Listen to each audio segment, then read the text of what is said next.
Eu quero falar sobre paternidade nessa manhã. Para todos nós aí. Tem gente aqui que ainda vai casar também, é jovem ainda e tal. Bora falar um pouquinho sobre isso. Eu praticamente estava terminando falando sobre Laodiceia, né? Sobre essa igreja do fim, que todos consideram, né? Aqueles que estudam as igrejas do Apocalipse consideram a igreja de Laodiceia a igreja que representa esse fim do século XX, do início para cá. Essa igreja que acha que está tudo bem, quando na verdade o retrato do céu é outro, né? Nós falamos sobre isso. E Jesus dá uma declaração bem enfática, né? Bem pontual, para essa igreja que acha que está tudo certo, está tudo legal, uma igreja super dependente de si mesmo, e não considera uma igreja onde Jesus está do lado de fora. Vocês leram isso, hein? Eu falei aqui, tinha mais coisas para falar, mas aproveitando hoje que é dia dos pais, eu compartilhei essa palavra na igreja do pastor Fragalho, na Nova. Ele me pediu para estar lá o pessoal dos homens lá, que estavam lá reunidos, lá um grupo de homens lá, e eu quero compartilhar isso aqui com vocês, que eu acabei não compartilhando, mas o Espírito Santo mexeu aqui no meu coração. Então vamos embora, vamos falar um pouquinho. Eu quero que você vá ao livro de Josué, capítulo 24, nessa manhã. Eu quero falar um pouquinho nessa manhã, se é que eu posso dar um título, de paternidade e suas implicações. Ok, gente? Josué 24, e eu vou ler o verso 14 e 15, é uma passagem conhecida. Falar de homens na Bíblia, homens de Deus, para mim esse cara é um exemplo de fidelidade, de lealdade a um chamado, e ele também faz uma declaração única, que você conhece e eu também. Não existe em outra parte da Bíblia uma declaração como essa, no qual ele mesmo tem uma visão muito clara sobre família, porque ele faz essa declaração que nós vamos ler. Todos acharam? Bíblia de papel, não tem moleza. Eu vou continuar perturbando. Você acredita que eu estava assistindo outro dia um homem de Deus, ele veio falar sobre isso? Ele falou assim, ele falou na igreja mesmo: gente, eu estou vendo vocês aí de telefone para lá e para cá, eu sei que tem aplicativo, mas cadê a Bíblia de papel? Eu dei um ruhu lá em casa, a Deise viu, ela assistiu comigo. É um homem de Deus mesmo. Ok? Olha só, telefone é telefone. Palavra de Deus é a palavra de Deus. É muito precioso esse livro, e você possa absorver tudo dele, né? Tem um carinho pela tua Bíblia, né? De você ler e você se alimentar. Mas vamos lá, verso 14. Portanto, temam o Senhor e sirvam de todo o coração. Só um detalhe: Josué, quando fala isso, gente, ele já estava bem idoso, ele já tinha entrado na terra da promessa, com 85 anos, ele faz uma jornada de conquista de 6 anos e meio, com 85 anos, então veja bem, ele está dando uma declaração dos anos da experiência dele, servindo a Deus, nessa fidelidade de um compromisso de propósito. Então, temam o Senhor, ele está declarando: vamos temer a Deus e vamos servir a Deus de todo o coração. Lancem fora os ídolos que seus antepassados serviam, disse ele. Sirvam somente o Senhor. Aleluia. Verso 15. Mas se vocês se recusarem a servir ao Senhor, escolham hoje a quem vocês vão servir.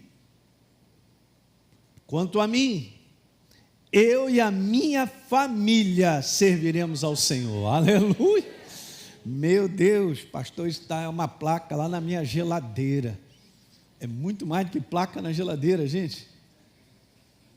Isso aqui é uma baita de uma revelação do entendimento que Deus, Ele ama a família, Ele criou a família. E é responsabilidade minha e sua, não falando só para os homens, as mulheres também terem uma visão muito própria sobre família, que nos dias de hoje isso está sendo largado. Hoje, para muitas pessoas, família é um fardo. Escuta o que eu quero te falar nessa manhã. E não é fardo, você tem que ter a visão do céu. Mais do que isso, tem que ter o coração do céu, para que você possa entender em que posição Deus te colocou, a mim, a você, para nós cuidarmos daqueles que Ele nos das pessoas, dos filhos que Deus nos deu. Então eu poderia tirar aqui muitas lições inspiradas na vida de Josué. Para mim, Josué é um clássico de ensinar pelo menos 4 coisas. Primeira, se quiser ir escrevendo, pode escrever. Tenho essas telas aí. Na verdade, eu troquei aqui, mas tudo bem. Primeira coisa que a gente pega como um clássico de ensino na vida de Josué é uma vida inteira com um senso elevado de servidão. E nós somos servos do Deus Altíssimo até o final. Alguém é Senhor, é Ele mesmo, e nós somos servos, filhos que servimos a Deus, do início até o final. Ele tinha um senso elevado sobre servidão, sempre aos pés de Moisés, servindo Moisés. Moisés ia tirar uma casquinha da presença de Deus lá 40 dias, que era aquela glória maravilhosa, e ele lá no pé do monte, no calor, só se alimentando de calango. Uma segunda coisa que Josué nos ensina é uma vida que sabia o valor da perseverança num propósito dado por Deus. Se há um cara que nos ensina sobre ser perseverante, esse cara é Josué. Maravilha.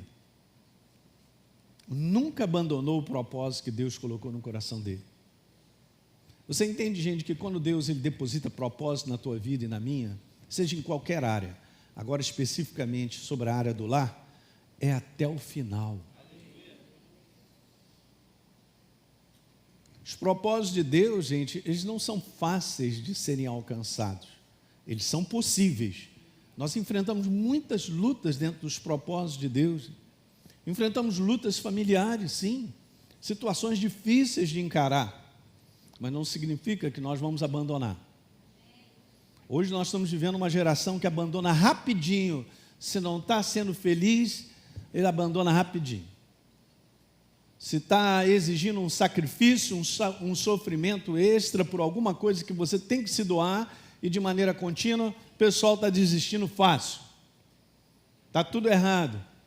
Não vai chegar a lugar nenhum, não vai construir nada na vida. Pelo contrário, num determinado posicionamento como esse, você deixará muitas pessoas infelizes ao seu redor. Quem está compreendendo isso nessa manhã? Graças a Deus. O que você me mandou? A Deise me mandou algo. Isso aqui é o que? Sim. Isso aqui é uma frase do capetão. Nada é errado se te faz feliz. Brincadeira? Mas é assim que o mundo está vivendo. E esse tipo de influência muitas vezes entra na vida da igreja. Não tem como, gente. Uma terceira coisa, num clássico de ensino aqui sobre a vida de Josué, é que ele conhecia o seu chamado para liderar.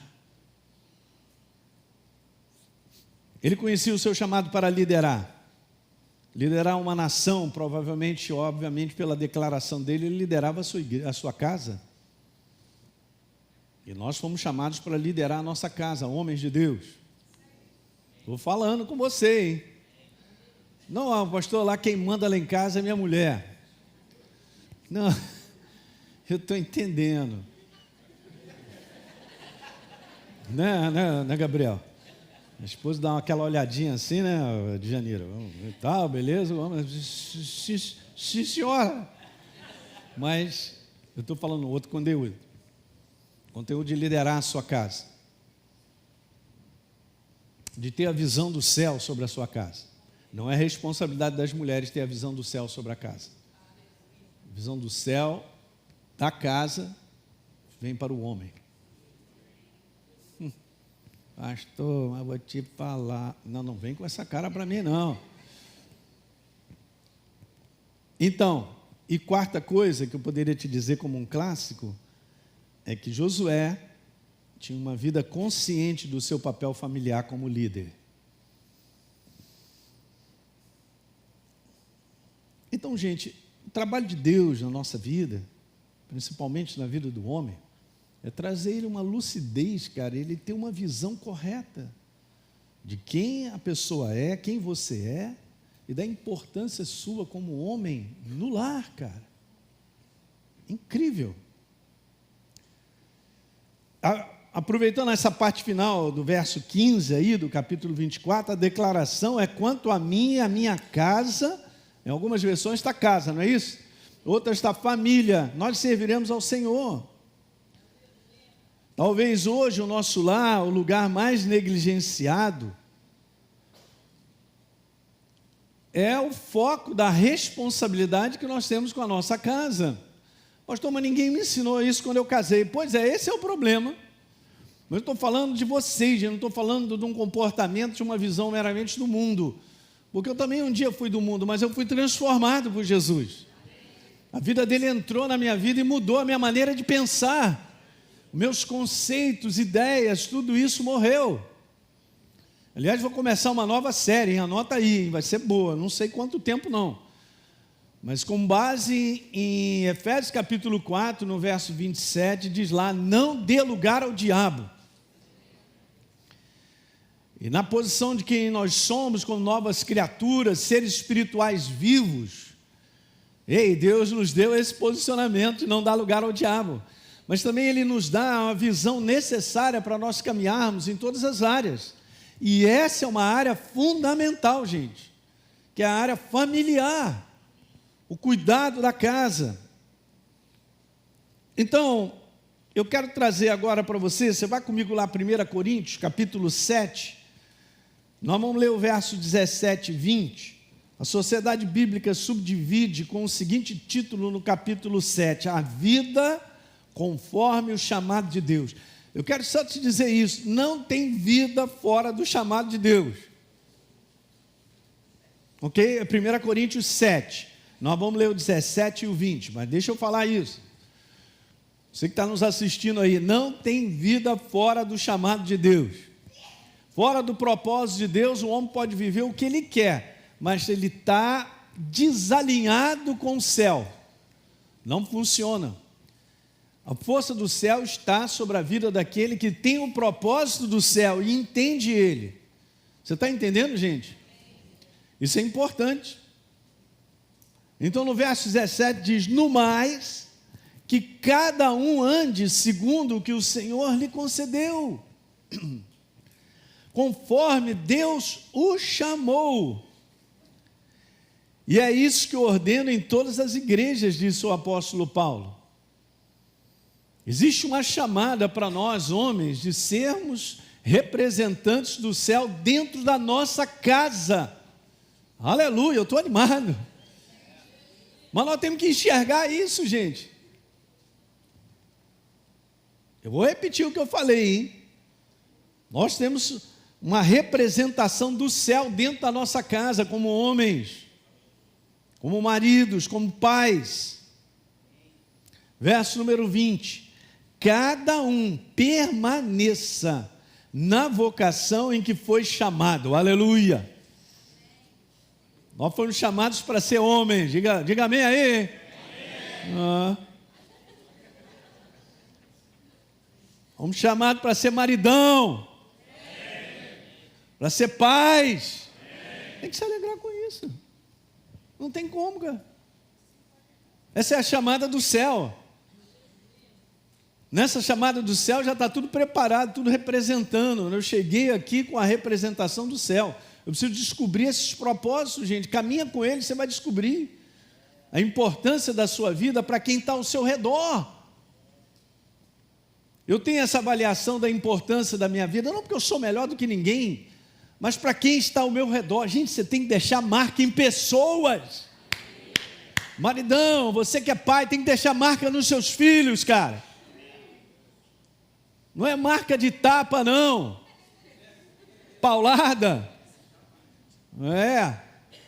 É marca que um dia o teu filho vai falar assim: cara, esse cara é um exemplo para mim, eu vou seguir.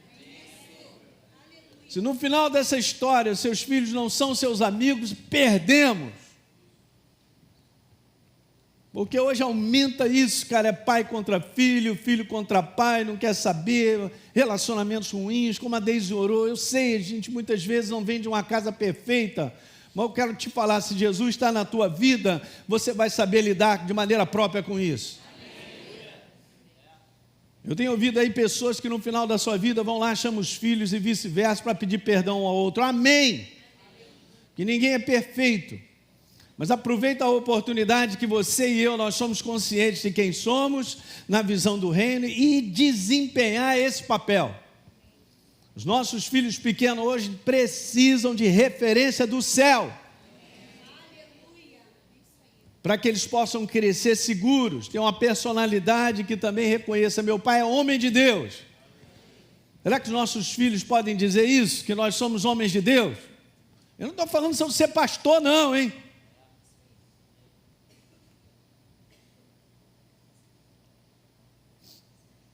Senão eu estou perdendo a visão do céu, eu estou perdendo o propósito de Deus.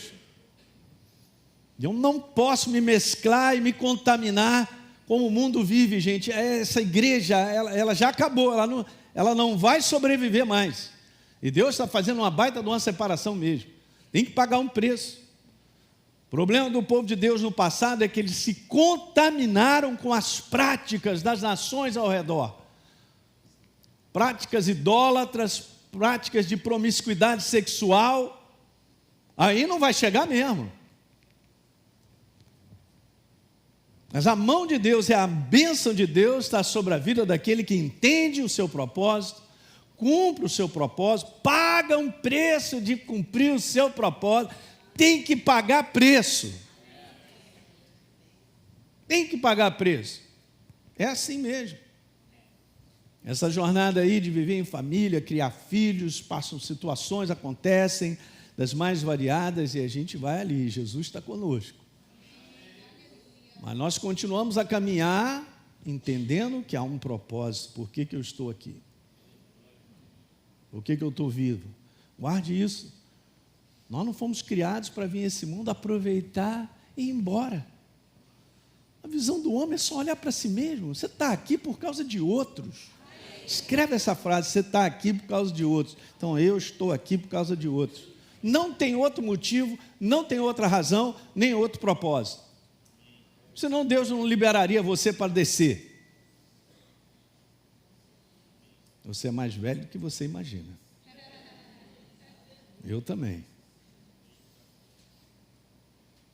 Está entendendo isso, gente?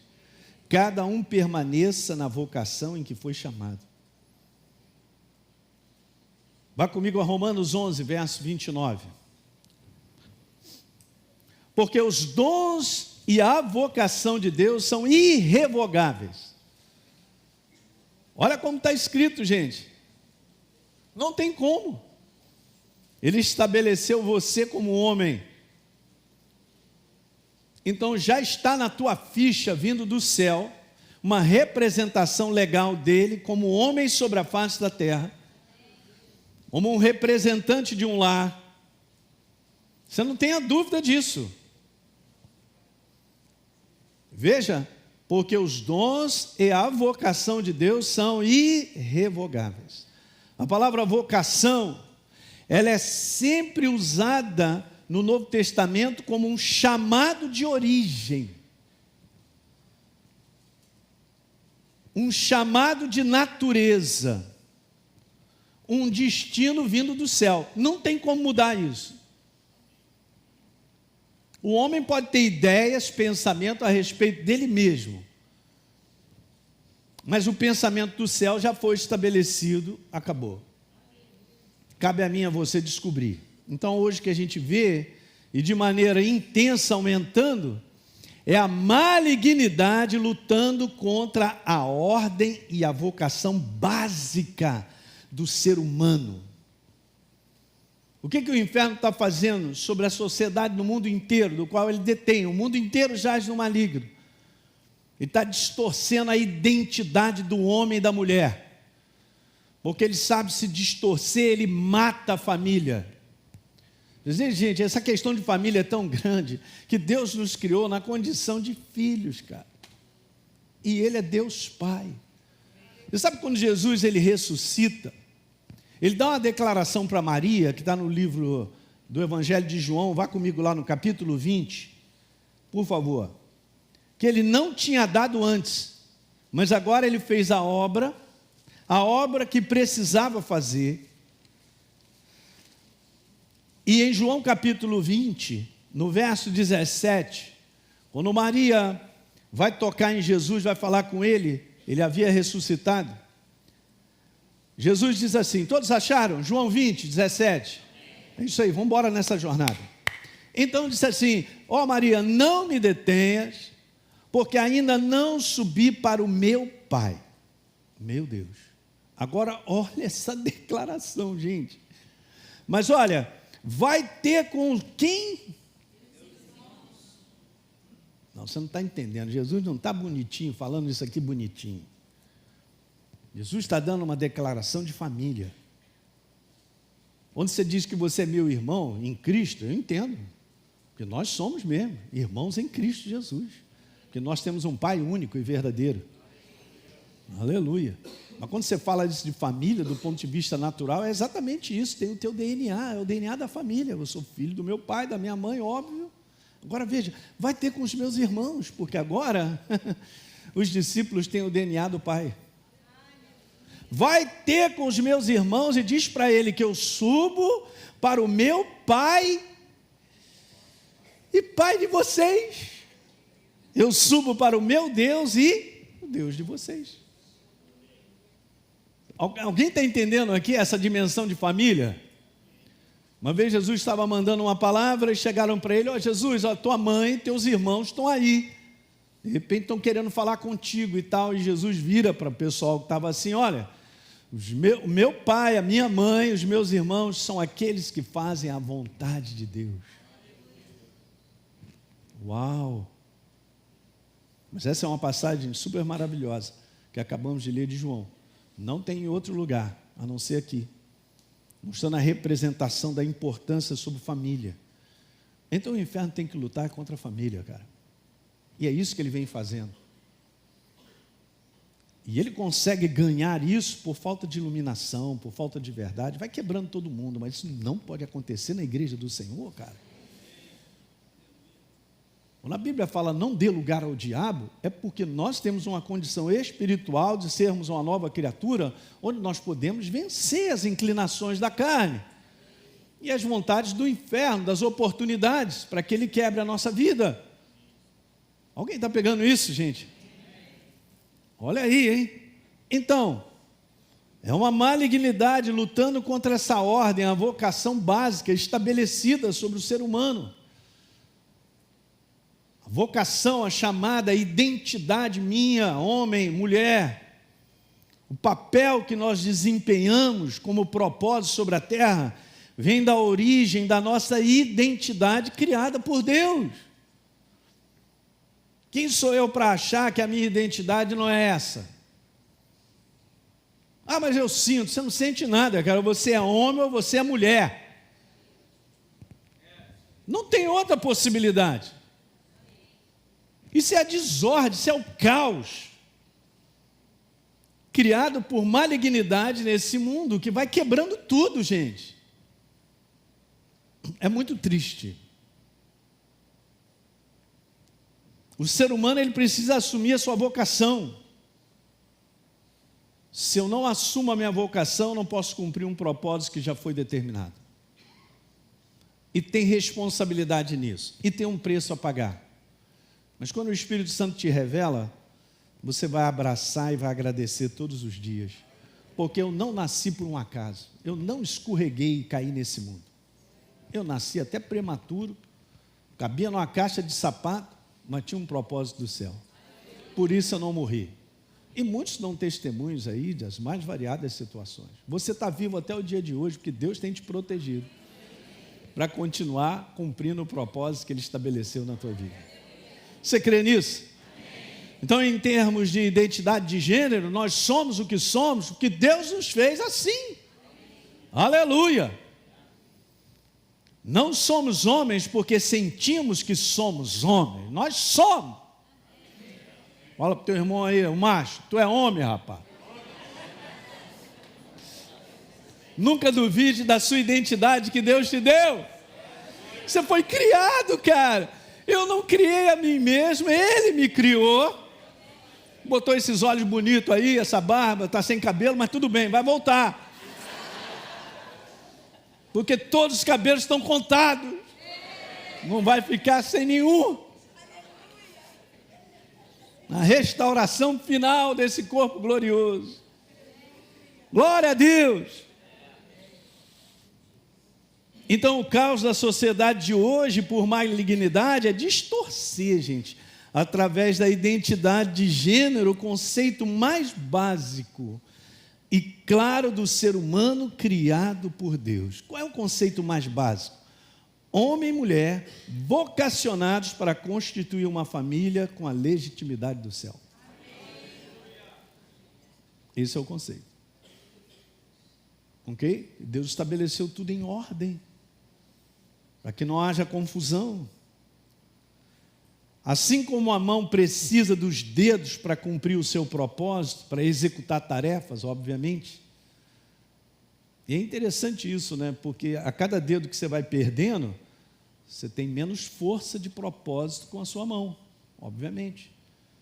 A pegada de segurar coisas, você está entendendo? Quanto mais você fortalece os seus dedos, mais pegada você tem. Quem está pegando isso? Maravilha, né? Às vezes você vê esses escaladores, esses meninos são doidos mesmo, né? Os caras não botam nem corda, né? Eles vão subindo, escalando, a força deles está no dedo. Impressionante.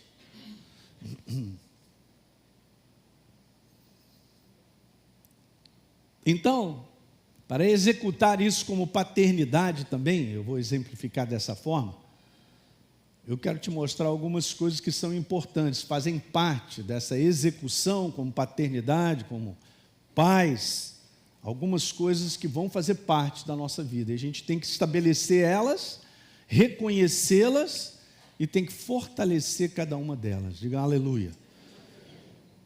Então a paternidade em si, gente, não é uma definição ou um conceito apenas ligado à geração, por uma questão de DNA, não é só isso. É um exercício da nossa vocação como homens. Diga aleluia, hein? Então veja, tem 5 realidades aí. Então vamos tirar esse exemplo da mão. Tem 5 realidades inseridas nesse propósito. O propósito da paternidade. Vamos ver a primeira? Primeira delas, eu não vou falar nada que você não saiba, eu estou reforçando aqui os conceitos do céu, para que eles estejam com bastante claridade dentro de mim e de você. A primeira delas é que o homem como liderança e direcionador de sua casa. Esse é um papel do homem. Usando a sua autoridade, liderar a sua casa. Cara, a gente só não pode confundir liderar a casa com autoritarismo. É só isso aí que é bom a gente poder lembrar. Eu não sou um ditador dentro da minha casa, mas Deus me colocou num posicionamento de liderar a minha casa. Ele sabe que a maneira de liderar perfeita é amando. Quando você ama as pessoas sabem que você ama elas, você lidera. Você é reconhecido. Você sabe disso? Muitas vezes a gente quer falar muitas coisas, mas as pessoas não estão interessadas em ouvir, elas querem saber o quanto nós cuidamos delas. O quanto você paga um preço, e eu também, sacrificial, e elas percebem isso. Tudo por amor a elas. Quem está dormindo, diga aleluia. Está aumentando, hein, Jansen? A galera não jamais aí, é isso aí. Eu estou falando isso, gente, mas eu estou aqui nessa manhã, aproveitando o Dia dos Pais. Mas é muito bom nós renovarmos a nossa mente. Porque o inferno pode estar aí querendo te sacudir para você pular fora. Ou está de repente aí dizendo tantas coisas que não são verdadeiras a respeito do propósito e daquilo que Deus determinou para você. justamente para te tirar, jogar de fora. Quem está entendendo? Então é isso. A chamada de Abraão, ele sai da sua casa. É interessante, né? Porque Deus não chega para Sara para dizer: Sara, sai da tua casa, da tua parentela, vai para uma terra que te mostrarei. E por favor, não entendam que a mulher é menos do que o homem, mas cada um tem o seu papel. E se ele é o líder da casa, como o homem é o líder da casa, Deus vai falar com o líder da casa. Ele confirma no coração da esposa. Vocês sabiam disso? É muito legal. Então a esposa também tem que ter esse entendimento sobre o coração do homem. Então Deus, em vez de chamar para Sara, Sara, sai da tua casa, da tua parentela, vamos para a terra que te mostrar. Abraão, nós vamos sair daqui. Tá bom, eu vou. Não, você vai encontrar um homem banana assim não, pô. Cara, o que está acontecendo com os homens, cara? Perderam-se no meio do caminho, não sabe para onde vão, sem propósito. Mas você não pode perder isso. Queira eu entenda isso ou não, eu tenho a consciência, mas eu sou responsável por liderar a minha casa. Liderar. Você não sabe da força de um homem que serve a Deus e os filhos estão sempre vendo, e a mulher também isso. Mas a inversão das coisas é tão grande que são as mulheres que levam as crianças para a igreja e o homem, vou assistir um jogo aqui, vou não sei o quê. Parece que as crianças têm que acordar o pai para ir para a igreja e a mãe. E alguma coisa errada. Não, meus filhos, cara, olha só, acorda cedo, pega a família e vai para a igreja. Se você é macho, homem, faz isso com a tua família sempre. E os teus filhos serão marcados por um coração que vai sempre dizer: meu pai serve a Deus.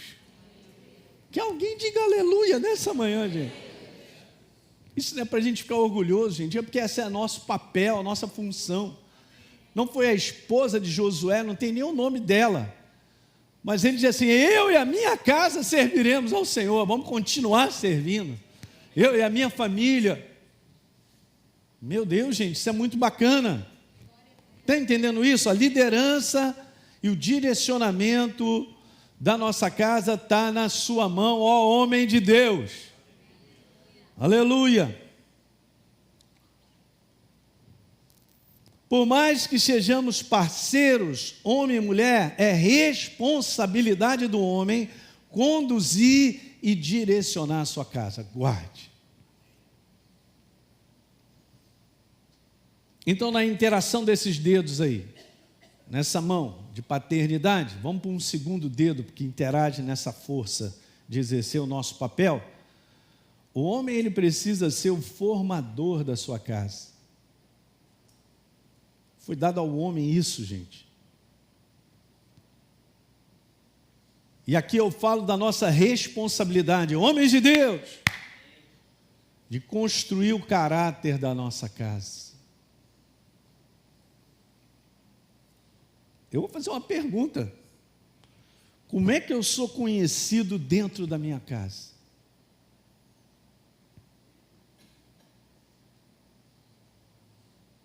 Bom, de repente ninguém fala nada. Ninguém vai falar nada dentro de casa. Como é que eu sou conhecido dentro de casa? Gente, eu preciso falar sobre isso, hein? Estou falando com os homens aí, hein?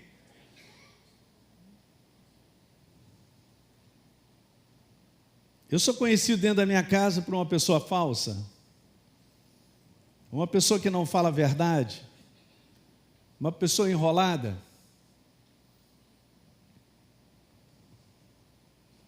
Uma pessoa onde os próprios membros da casa duvidam da integridade.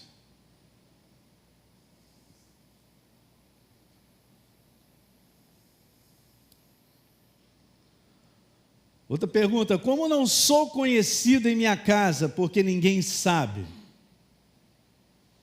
A primeira pergunta todo mundo sabe. E a segunda? Essa está no oculto, está ali escondido. Essa é pior ainda.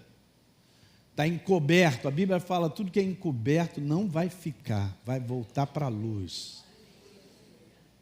E está escrito lá, como é que eu não sou conhecido em minha casa? Porque ninguém sabe. Eu tenho que abordar isso, gente. Uma vida sexual imoral, no adultério. Estou vivendo muito à parte da verdade de Deus. Eu estou tão cego que eu estou vivendo como o mundo vive. Abrindo portas de legalidade para o inferno destruir a minha casa. Eu me lembro de um rapaz que trabalhava comigo. Nós trabalhávamos, naquela época eu fazia residência, ele também fazia residência em pediatria, neonatologia. E um plantão que nós trabalhamos junto, ele falou uma coisa que eu guardei no meu coração. Ele disse assim, eu sou igualzinho ao meu pai, não posso ver um rabo de saia. Tirou o exemplo da casa dele. Alguém está pegando isso? Pois é. É destruidor. Terceiro dedo nessa interação de paternidade.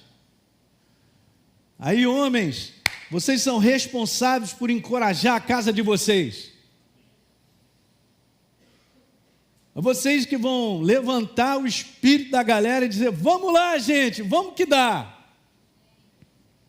Se tiver difícil, ora. Se o pessoal estiver para baixo, levanta, dá a mão e vamos embora que dá. Se alguém errar, vai lá, corrige numa boa, mas dá a oportunidade, vamos embora, levanta, vamos embora. Porque todos nós temos dificuldade, mas está na mão do homem, ser um encorajador. O papel do homem na sua casa deve ser de amparar, encorajar os membros da casa. E é óbvio, gente, os dias que nós vivemos não são fáceis. E eu quero te dizer isso, levantar e encorajar a sua família é nossa responsabilidade. Homens, vem de nós. Diga aleluia aí. Pastor, mas a situação está difícil. Todos nós aqui enfrentamos situações difíceis. Mas não perca a visão de quem você é, um representante do céu. Um representante do céu para encorajar, para ajudar, para sustentar, para dar uma palavra de ânimo quando é necessário.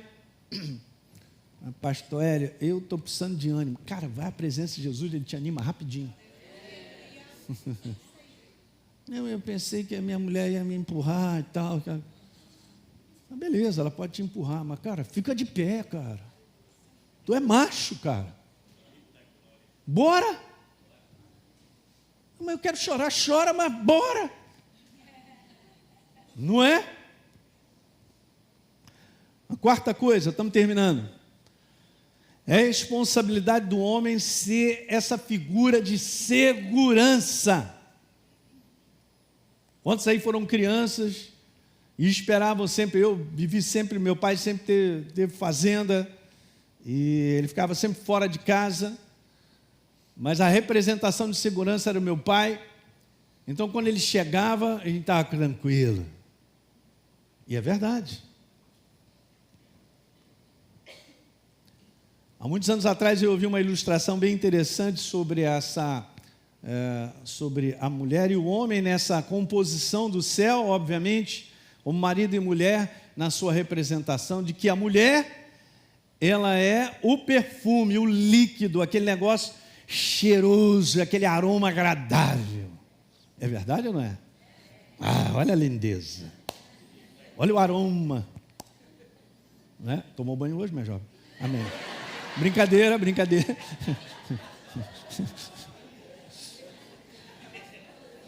Então, olha o ar... Aí, já vou logo falar para os homens. Mulher não gosta de homem fedido não, hein? Fala para o teu homem, não fica fedido não. Vai lá comprar aí um Legambê, um perfume desse aí. Mas é caro. Compra, rapaz. Mas eu não uso perfume. Tu é bobo, rapaz. Mulher não gosta de homem fedido, cara. Toma banho, um cheiroso, né? Um alfazema garrão, alguma coisa assim. Leite rosa. Não, leite rosa não.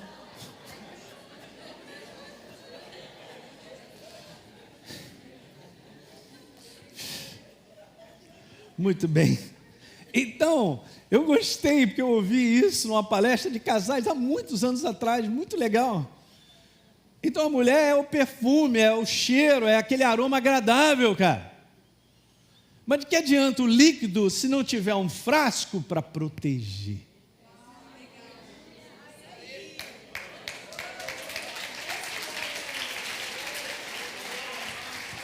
Aí, o frasco é você, rapaz. Tu é bonitão. Olha lá, Ralph Lauren, olha lá, é Dior, olha lá. Ih, rapaz, que frasco bonito, hein? E não fica assim não, cara. Deixa eu te dar um segredo, cara. Vai lá, compra uma blusa, uma calça que ela gosta, cara. Anda arrumadinho e cheiroso. Fala pro teu irmão, anda arrumado e cheiroso, cara. Tu é o frasco, cara. Mas que adianta o frasco que não tiver o aroma? E que adianta também o líquido se não tiver o frasco, se perde? Essa é uma posição do homem, cara. Essa interação é linda, muito bacana. E por último, para a gente terminar. Nessa interação do propósito da mão como paternidade, o último dedo que eu quero te falar é que o homem, ele não será. Você tem que entender isso. Você é o sacerdote do teu lar. Você é o representante espiritual da tua casa. Não, mas é ela que conhece, eu não sei nada, então tu tem que correr atrás. O que está vendo contigo? Você é o sacerdote. Nós somos responsáveis, como homens, de buscarmos a Deus.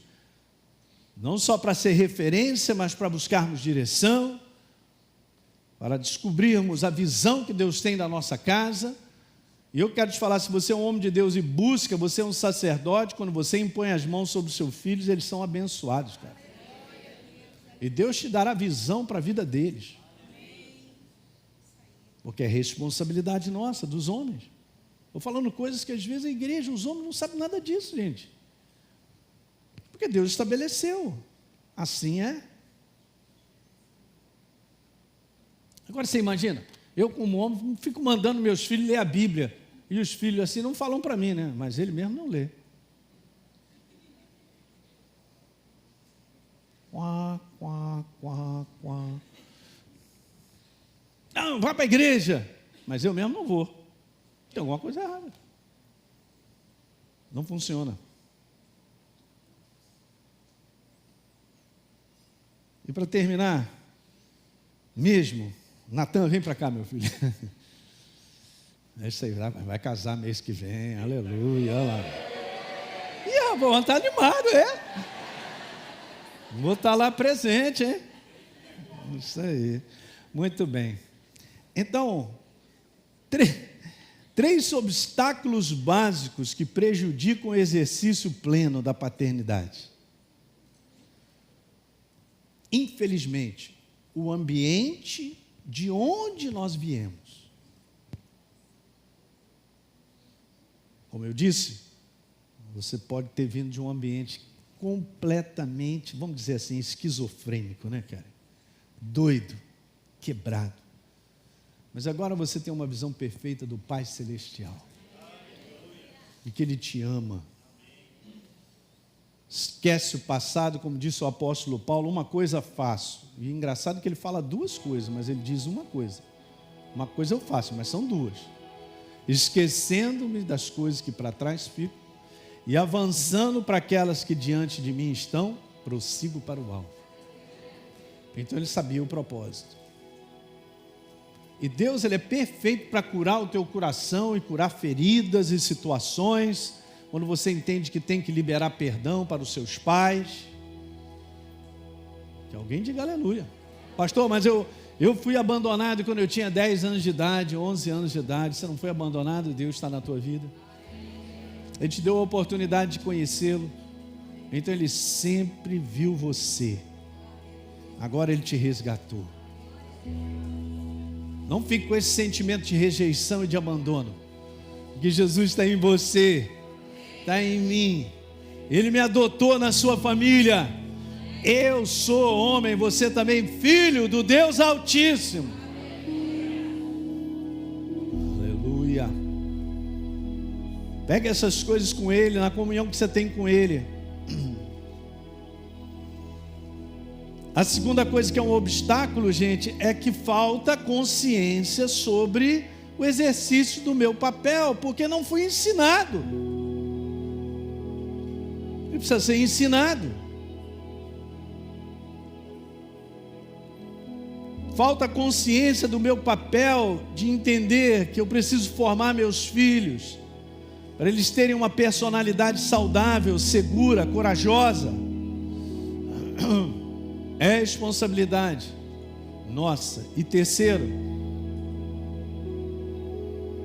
eu falo dessa situação mesmo, porque isso é uma realidade, de experiências negativas que levaram até você no passado a uma condição de estarem hoje divorciados. Esquece isso aí. Eu entendo que a gente aprende muita coisa, gente. Experiências muito difíceis e negativas, elas têm um propósito para que a gente aprenda, para que a gente seja transformado. Não tem nada que Deus não possa transformar a sua vida desde que nós nos entreguemos a Ele. Ele sempre vai fazer isso. E eu quero te falar uma coisa: Deus é sempre o Deus do recomeço, sabia? Ele é sempre o Deus da segunda, da terceira, da quarta chance. Agora, eu não posso levar essas coisas assim, como o pessoal está levando. Não gosto mais dela, já larga. Aí já pega uma, também não. Tem alguma coisa errada aí, cara. Completamente errado, não é assim que funciona. Mas esse é um baita de um obstáculo. Experiências negativas do passado.